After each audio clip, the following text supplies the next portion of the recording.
भारत में हर व्यक्ति को पारिवारिक संपत्ति में अधिकार दिया गया है। हालांकि जब संपत्ति में अधिकार की बात आती है तो सिर्फ पिता का ही जिक्र होता है। मां द्वारा अर्जित की गई संपत्ति के बारे में बात कम ही की जाती है। अगर मां के पास खुद की कमाई हुई या उनके नाम की गई कोई संपत्ति है तो जाहिर है कि उस संपत्ति का वारिस भी कोई ना कोई तो होगा ही। ऐसे में उनकी इस संपत्ति में कौन भागीदार बन सकता है? एक मां अपनी चल और अचल संपत्ति किन लोगों में बांट सकती है, इसकी जानकारी हर व्यक्ति को होना चाहिए। मैं हूं एडवोकेट सीमा वर्मा और आप देख रहे हैं लीगल लेंस बाय सीमा वर्मा। तो मां की संपत्ति का कौन वारिस हो सकता है?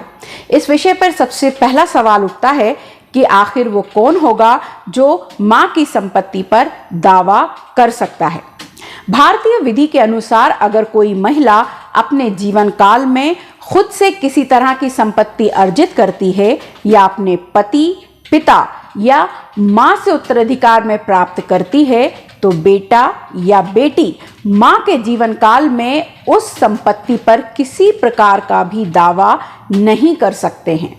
मां अपने अर्जित संपत्ति को किसी के भी नाम अपने इच्छानुसार कर सकती है।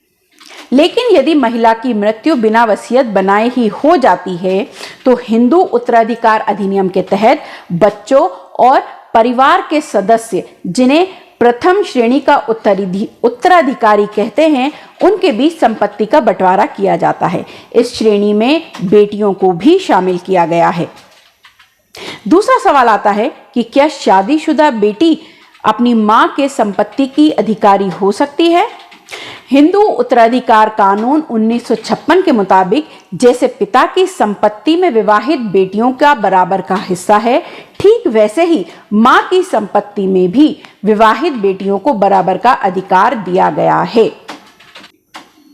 यदि मां की मृत्यु निर्वसियत हो जाती है तो विरासत के कानून 1956 के अधिनियम के अनुसार लागू होते हैं।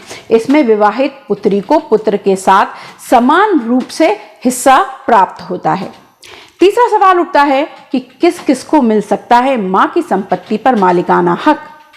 भारतीय कानून के तहत एक मां की संपत्ति में पति, बेटा, बेटी चाहे शादीशुदा हो या कुंवारी, बेटी के बच्चे और बेटे के बच्चे अधिकार प्राप्त कर सकते हैं।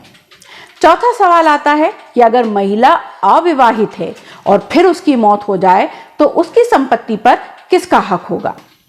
इस पर भारतीय उत्तराधिकार अधिनियम 1925 की धारा 42 और 43 के अधिनियम लागू होते हैं।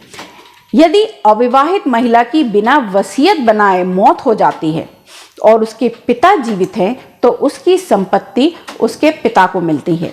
यदि पिता की भी मौत हो चुकी है तो अविवाहित महिला की संपत्ति उसकी मां या उसके भाई बहनों में समान रूप से बांट दी जाती है। आपको बता दें, उत्तराधिकार धार्मिक आधार पर व्यक्तिगत विधि से संचालित होता है। यानी मुस्लिम कानून की अगर बात की जाए तो मुस्लिम कानून में स्त्री का अधिकार पुरुष के अधिकार से आमतौर पर आधा होता है और अलग अलग रिश्तों में उत्तराधिकार के जो प्रतिशत हैं वो भी निर्धारित हैं और उन्हीं के हिसाब से इस संपत्ति का बंटवारा किया जाता है। तो आप देख रहे हैं लीगल लेंस बाय सीमा वर्मा और मैं हूं एडवोकेट सीमा वर्मा। कानून की जानकारी आपको आपके दायित्व और आपके अधिकारों के बारे में जागरूक बनाती है। इस सफर में हम आपके साथ ही हैं, तो देखते रहिए लीगल लेंस बाय सीमा वर्मा और चैनल को लाइक, शेयर, सब्सक्राइब करना ना भूलें। जो भी खबर आपको अच्छी लगती है उसे फॉलो करें और अगर आप किसी और विषय पर कानून के पहलुओं के बारे में जानकारी चाहते हैं तो कमेंट्स बॉक्स में लिखकर हमें ज़रूर भेजें।